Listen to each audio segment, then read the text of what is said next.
Dear students, it is time to focus on short-term investments. Get them out of the way. They're not that sophisticated, pretty darn straightforward. And then in the future, when we need an investment for the short term, we'll know where to go. When we need something that's not going to lose its value, that we can't afford to gamble with, we'll know where to go. So to review, on slide 55, what are short-term investments? Well, another name for them is short-term vehicles. Sometimes people call them short-term instruments. But the most popular name is cash. Do you have your money in the market, in stocks? No, I got it in cash. Well, they don't really have cash sitting under their mattress. They've put it into a bank, at a credit union, or maybe a money market mutual fund at their mutual fund company or brokerage firm company. The idea is that you're going to park this money for 3 months, 6 months, a year, some people longer, 2, 3 years, depending on how important this money is. Is this for the down payment on your home or college expenses? Yes, you don't want to be gambling with those kinds of items. We find that these are usually guaranteed or pretty darn close. Yes, we're not going to lose money. They're extremely liquid. And since there's a very low risk of losing money, right, you understand that they are very low reward instruments. We're not going to make much money with these things. And we use the amount 2 to 5%, but they haven't paid anywhere close to 5% for a long time. For many years since the Great Recession, they were paying close to 0, or sometimes they were paying 0. And hard to believe. But just recently, last year or so, and a half, about a year and a half or so, the Federal Reserve Bank has started to raise short-term interest rates using the power of the Federal Reserve. And these short-term instruments have finally begun to respond. Although some banks are still paying close to 0, if you do your due diligence, do a little bit of research, you'll find CDs and money markets that are paying significantly more than 0.1%, which was typical during the time after the Great Recession. So as we said, it's a place to park your money. And we also use this for an emergency fund. Now we'll have a little discussion of the emergency fund later on, but this is something more from BUS123, Financial Planning and Money Management. So let's start walking through the various options. Slide 56. But first, how do we earn interest? Well, the most common form of interest that we're used to, savings accounts and the like, CDs, money markets, is the stated rate of interest, the nominal rate. You buy a CD, invest in a CD, or put your money in a savings account, or invest in money markets, and they'll tell you it's paying 1%, 2%. But once you move into the world of Treasury bills and corporate paper, then what happens is you learn about the discount basis. This is the method of earning interest on a security by purchasing it at a price below its redemption value. And the difference is the interest earned. The interest accrues on the investment. And it's a little tricky, but once you see it, you go, oh, okay, I can figure this out. For example, today you buy a security, a Treasury bill or a corporate paper, for $4,800. And in 9 months, you're going to receive $5,000. Your interest would be $200. You see that? And as the security gets closer and closer to the date of maturity, the value of the security, the value of the short-term instrument, will rise. The interest will accrue. That's how Treasury bills, that's how corporate paper, bankers' acceptance notes work. So it's fairly straightforward once you see it. And in the there's a short-term investments example presentation where you will see this in action with an entity, a mutual fund company, that needs to go out and buy almost $4.5 billion worth of short-term investments. So slide 57. What are the risks of short-term investments? Well, we often call these risk-free, but that's not true. I mean, there's always a risk with every investment. Now, are you going to lose your money? Is there a risk of default? No. It's often guaranteed or pretty darn close. In fact, the one example that's not guaranteed are the money market mutual funds. But when the organic matter hits the ventilating device, as it has in the past, there's always been somebody come to the rescue to make sure that these things did not lose money. But does that mean they are risk-free? No, there are other risks involved. You can lose purchasing power. You can lose to inflation. It's called purchasing power risk or inflation risk. And lost opportunity cost. I know opportunity cost is a bit of a tricky concept to get your arms around, but the economists love to discuss opportunity costs. And so what does this mean? This means unless your time horizon is very short, which is why we call these short-term investments, there are several investment alternatives that are going to do better than short-term investments over the long term, assuming the world doesn't end. So yes, there's no risk of default, but you could lose to inflation, you can lose purchasing power, basically the same idea, or if you have a long-term horizon, there are better choices for you. You can have lost opportunity costs if you stick with the short-term investments. So, repeat after me. There is no such thing. There is no such thing as a risk-free investment. As a risk-free investment. All investments have advantages. All investments have disadvantages. Right. We're going to learn this over and over and over again. So now let's get into some of the nitty-gritty about different types of short-term investments. Deposit accounts, savings accounts. You know, some people still call them passbook savings accounts, although it's very rare. Although I've seen some credit unions and banks still have these little things that look like a passport, and you bring it in there and they stamp it, and it's pretty old school, folks. Now it's all electronic now. At a credit union, legally they're not savings accounts. They're called share accounts, but they're the same thing. They basically work the exact same way. In fact, when you walk into the credit union, they won't call it a share account. They'll call it a savings account. Checking accounts that earn interest are actually called negotiable order of withdrawal accounts. But again, nobody calls them that. They call them checking accounts that earn interest. And at banks and credit unions, you can also get money market accounts. These are different than money market mutual funds, because the bank, the credit union, is guaranteed, but they work basically the same way.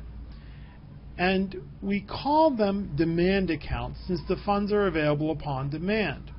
But legally, you walk into your credit union or your bank and you ask for your money, and they'll say, yep, we'll have it for you tomorrow. They can do that. Now, they're not going to do that. They're going to issue you a check or a cashier's check or whatever, or give you your money in cash, unless you ask for $170,000 in cash. And then they're going to say, excuse me, we can write you a check, but we don't have $170,000 lying around. If you want it in that much money, we're going to have to order it, and they're going to bring the armored car here, and you better be here ready to pick it up. And then they're going to call the FBI because they have to report all suspicious financial transactions. Right, that's part of the Patriot Act, folks, believe it or not. And they can't tell you that they had to call the FBI. Yeah, your government at work. These provide the highest level of liquidity and are usually guaranteed up to $250,000 by the government or government agency. So people say, they're so worried, but it's only $150,000 that they guarantee. Then go open up another one at another account, okay? At another bank, and you'll be fine. These are people who are worried about the government defaulting. It's not going to happen, folks. Maybe, someday in 100 years from now, who knows what's going to happen. But no, the United States government is going to pay its debts, and you're going to get your money back from the bank or credit union. Now, what about savings bonds? These are great for newborns. You probably have one sitting somewhere in some desk drawer, and if you do, it's time to pull it out and cash it in, because if you use it for tuition, you're not going to pay any federal income taxes. They use the accrual type of interest. Your aunt or your grandmother, when you were born, bought one for $50 and now it's worth $100. So you bring it down to your bank or wherever, and they will cash it in. So because it's a federal instrument, it's free from state and local taxes, so the state of California can't tax it. And as we said, if you use it for higher education, it's free from federal income taxes. So check them out. You probably have one sitting somewhere you didn't even know. It's time to cash it in and use it to pay tuition to Southwestern Community College. The federal government also offers the Series HH, which are being phased out. They can no longer purchase those. And the Series I, which are becoming popular with those who are concerned about the prospect for inflation. They are guaranteed to outpace inflation. That's why they call them Series I, inflation indexed. But you're not going to outpace it by much. Again, if you have a short-term time horizon, they're fine. If you have a long-term time horizon, there's that opportunity cost that you can do better going someplace else. Hint, hint, mutual funds, stocks, and bonds. Yes, that's okay. Later. And then Treasury bills. Treasury bills are the instruments that the federal government offers to anyone for short-term investments. And this is going to be part of your assignment, is to research Treasury bills at treasurydirect.gov. They are sold at the discount basis. You buy them for a certain amount and say whatever, $990, and then 6 months later you get $1,000 back. They come in 1 month, 3 month, and 6 month maturities, and they are generally regarded as the safest of all investments. In fact, remember the risk-free rate of return that we talked about? This is the benchmark. People will look at the 3-month Treasury bill return and say, the risk-free rate of return now is whatever the 3-month Treasury bill is paying. Because it's the federal government offering them, they are free from state and local income taxes. The states can't tax the feds can't tax the states. And you and I can purchase them directly from the Treasury and get the exact same price that the big boys and girls on Wall Street get. And we're going to see that that's not true for the corporate paper and bankers' acceptance notes that we take a look at in a few slides later on.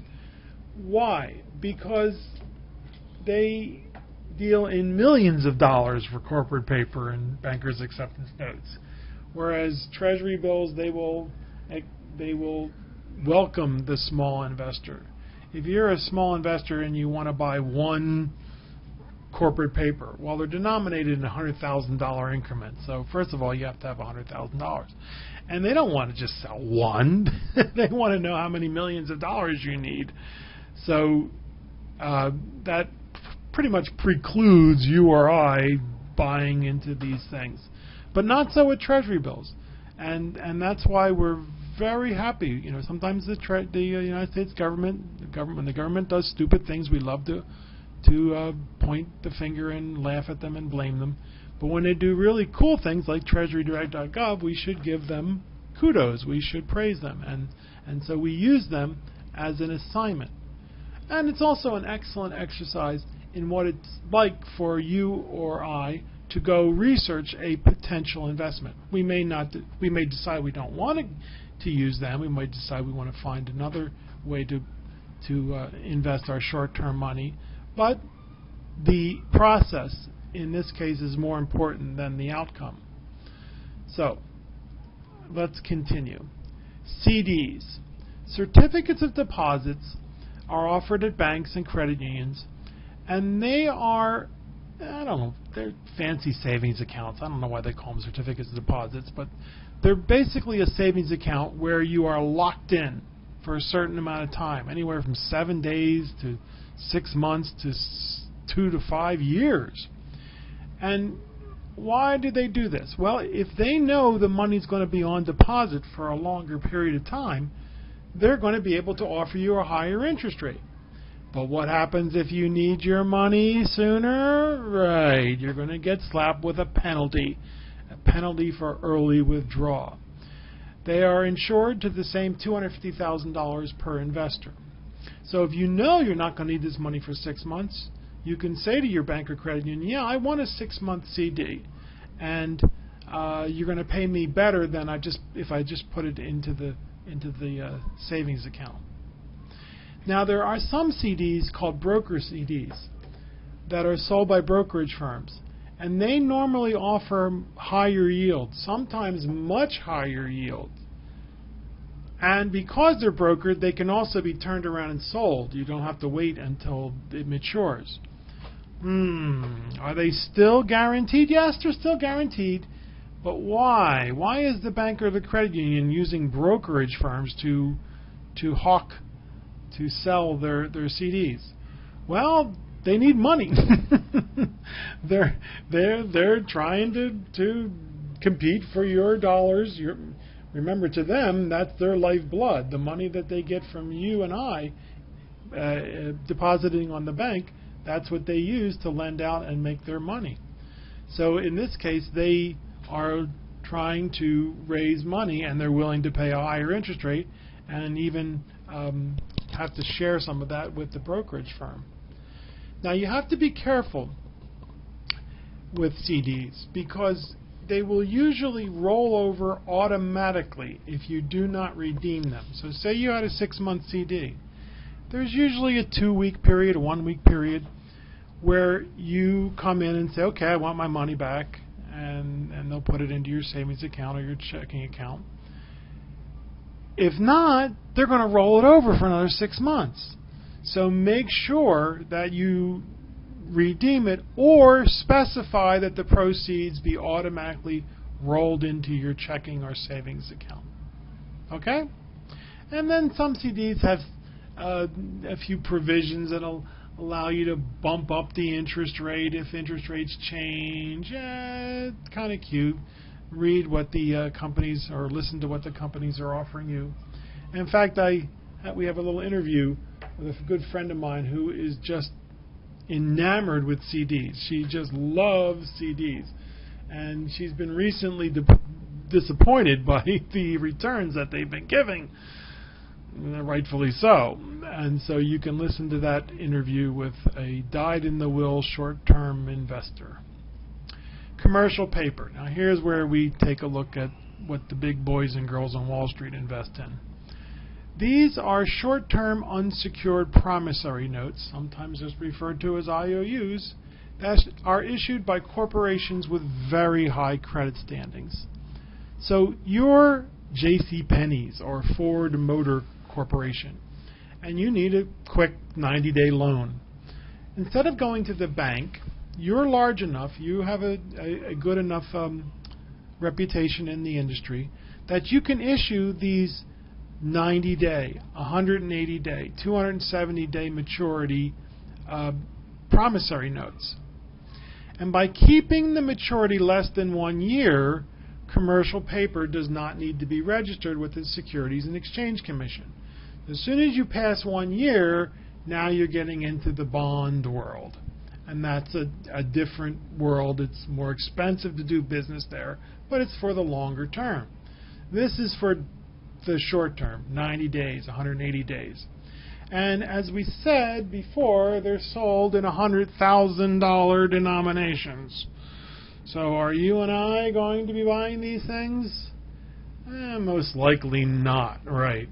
So that is why when I ask you in the assignment to find out some quotes on commercial paper, excuse me, you're going to find that it's not very easy to do. Why? Because it's just not readily available to the general public, because the general public usually never touches this stuff. If you are investing in corporate paper, it usually means you have millions of dollars to park for the short term. So if you walk into a brokerage firm and ask about corporate paper, their eyes are going to light up and they're going to think, oh my goodness, this person's worth millions. And then when they find out that you're doing it for a assignment for an introduction to investing, they might not treat you that well all of a sudden. They might be a little more standoffish. But that is what the folks, the mutual fund companies, the pension funds, life insurance companies, when they need money in the short term, they go to the commercial paper market. Along with the commercial paper market are bankers' acceptance notes. These are issued by banks on behalf of companies. Now, usually these companies are nowhere near as large as they need to be to enter the commercial paper world. So they're not a small enterprise by any stretch of the imagination. They might need $40 million or whatever to execute some kind of transaction over the next 6 months. But still, they can't go to the investment community and say, hey, we're a small company based in wherever, and we're going to be doing this big job. So they go to their bank. They go to a major bank, and they say, we need this kind of loan. Can you swing it for us? So the bank will put their name on it, and they're the ones who are in trouble. If things go bad, then they have to go after the company. So the bankers' acceptance notes work very similarly to corporate commercial paper. But because they're based on a bank, they usually don't pay as well. Don't worry, the bank gets paid very, very well for their efforts. They pay us less, and they charge the company that they did the business for more. Shorter maturities, usually 90 days or so. And again, the usual minimum denomination is $100,000. Slide 65. Money market mutual funds. These were started back in the 1970s or so by money markets. And it's a very clever tool that they have at their disposal. There's been some controversy over the years because sometimes they do get in trouble, but for the most part, they're extremely conservative and have done very, very well for themselves and for their investors. The mutual fund pools the capital of a large number of investors and uses it to invest exclusively in short-term securities. So we're going to discuss mutual funds in detail in our next chapter. But these are mutual funds that are just for short-term securities. Virtually all brokerage firms, all mutual fund companies offer them. And they're not guaranteed, unlike money market deposit accounts from a bank or a credit union. But they're still considered virtually risk-free. If there is ever a default, the company itself or other companies will go to the federal government and say, oops, we goofed. Will you let us take money out of our pockets and put it in the pockets of our investors? And the government invariably says yes, because they don't want anybody to think that these things are not safe. Their competitors don't want anybody to think that these things are not safe. And the last time this happened, it's called breaking the buck, by the way. If you want to research this, if you want to read about this, just type breaking the buck. I know it sounds silly, but you'll figure out what it means once you type it into any search engine, was 2008. In the turmoil of the Great Recession, two money market mutual funds broke the buck. They lost a penny. One lost a penny. One lost 3 pennies. That doesn't sound like much, but it's not much. But it's still, the whole world gets up and jumps up and down when this happens, and there was considerable panic. And who came into the rescue this time? None other than the Federal Reserve Bank. The White Knight came to the rescue and said, "Don't worry, dear world, we will backstop any money market mutual funds for the next 6 months." And then after 6 months, September 2008, and then after 6 months they said it again. They said, "We'll backstop them, meaning we'll make all their investors whole for another 6 months." And after a year, they realized that these things are not going to.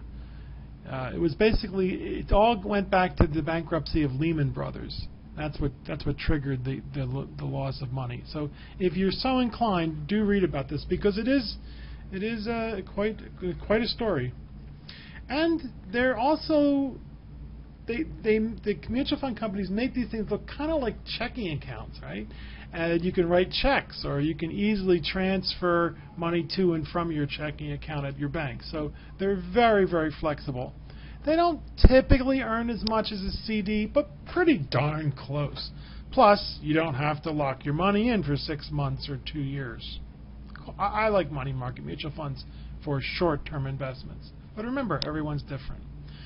Now, what is your choice? Which short-term investment is for you? Well, as we said, commercial paper, banker's acceptance notes are only suitable for people with tons of money to invest. Savings bonds make cute gifts for newborns. Many investors will purchase Treasury bills directly from the Treasury. Very cool, and part of your assignment. And CDs are okay, especially if you're sure you're not going to need the money until maturity. But personally, as I've already said, I like money market mutual funds, money market deposit accounts. Every bank, every credit union, brokerage firm, mutual fund company offers them, and they're very, very flexible. And what I've noticed is that non-investors, in other words, people who haven't taken BUS123 Introduction to Investments, will use savings accounts at a bank or a credit union. And they'll tell me how proud they are that they have $400,000 sitting in a savings account. And I try to say, "But are you going to use the money anytime soon?" "Oh, no, that's for my retirement." And you have it in a savings account? That banker is licking his chops. That banker is doing somersaults, she is, I'll tell you. Yeah, because she's paying you, he's paying you much less, and they're turning around and loaning it out at 18% using credit cards. Yeah, well, that's why when you grow up, you want to be a bank, dear students. Yeah. And if you can't be a bank, the next best thing is to be a banker. The industry needs you. Don't worry, I'll make my pitch for you joining our industry soon enough. Slide 67, the emergency fund debate. Should you have an emergency fund? Well, many financial experts now recommend that households create an emergency fund of 3, 6, or even 9 months of income. And I don't necessarily agree with it. For some people, it's very important. Salespeople, self-employed, if you get laid off often, then yes, this is very important. But to keep $50,000 in a savings account earning 0.1%, hopefully you've at least gone out and find some places that are paying 1%, I don't think it's that smart an idea. I mean, you possibly will have credit card bills that are charging 18%, so pay them down. And you do have insurance, right? So we discussed this in more detail in BUS121, Financial Planning and Money Management. Now, I'm not trying to tell you to have a total of $28.36 saved up in your savings account or checking account. No. But as long as you have access to cash in an emergency via line of credit or credit cards, I don't think it makes sense to have this much money lying around. But everyone's different. And again, you better be insured. You better have adequate insurance. And you're not one of those people who have a job where it's either feast or famine. You know, salespeople, self-employed, they'll tell you, wow, it was great for a couple of years. The economy was doing well. And I thought this was going to be my salary. And then the recession hit or whatever downturn hit. And then it just dried up. Those people, they need a huge emergency fund. But for the vast majority of people, somebody who can get a job if they're laid off, I don't think so. But everyone's different. Slide number 68. So here we do a little bit of checking for comprehension, dear students. What are mutual funds that pool the capital of a large number of investors and use it to invest exclusively in short-term securities? So here in the face-to-face class, we have these little A, B, C, D cards that we throw up in the air. As at San Diego State, they have a little button that they can press, and it shows up on the screen. We don't got that kind of money at Southwestern. And so you decide, if you printed these out, then you already know what the answer is. But if you're just doing through the presentation, what are these things? Mutual funds that pool the capital of a large number of investors and use it to invest exclusively in short-term securities. These are money market mutual funds. And they have their counterparts at banks and credit unions in the money market demand accounts. And you know, they have rates that are close to CDs, but they don't have the early withdrawal penalties. So I like that feature personally. What are saving instruments in which funds must remain on deposit for a specified period of time? There is normally a penalty for early withdrawal. You know what these are. CDs, certificates of deposits. If interest rates are going down, for example, you can lock in a good rate for the next 2, 3, or more years, but you better hope that you do not need the money until the CD matures. And what happens if interest rates are rising? Well, you're kind of stuck. And that's why they often have this bump, this CD bump, that'll, after a year or so, you say, well, I've locked this thing in for 3 years, and now interest rates have risen. The bank or the credit union will allow you to bump up your interest rate maybe once, maybe twice. Cute, cute, cute. And then, what are short-term unsecured promissory notes issued by corporations with very high credit standing, normally sold in $100,000 denominations? Right, commercial paper. Commercial paper and their cousins, bankers' acceptance notes, are normally only purchased by institutional investors such as money market mutual funds. Why? Because we don't have millions of dollars to invest in these things, and that's what you kind of need to do it. That's what they want anyway. And lastly, what is a guaranteed demand account at a bank or credit union that normally pays little interest but will often be offered with a toaster or waffle iron, which makes it all worthwhile? Right, a savings account. No comment. Yeah, whatever. And again, you are going to learn about investments, long-term, prudent investments that are going to swamp these short-term investments. So that if you need your money in the short term, you know where to go. But we're going to now begin our discussion with our next chapter in long-term investments, in prudent long-term investments with an eye toward growth and income that should do well over the long term.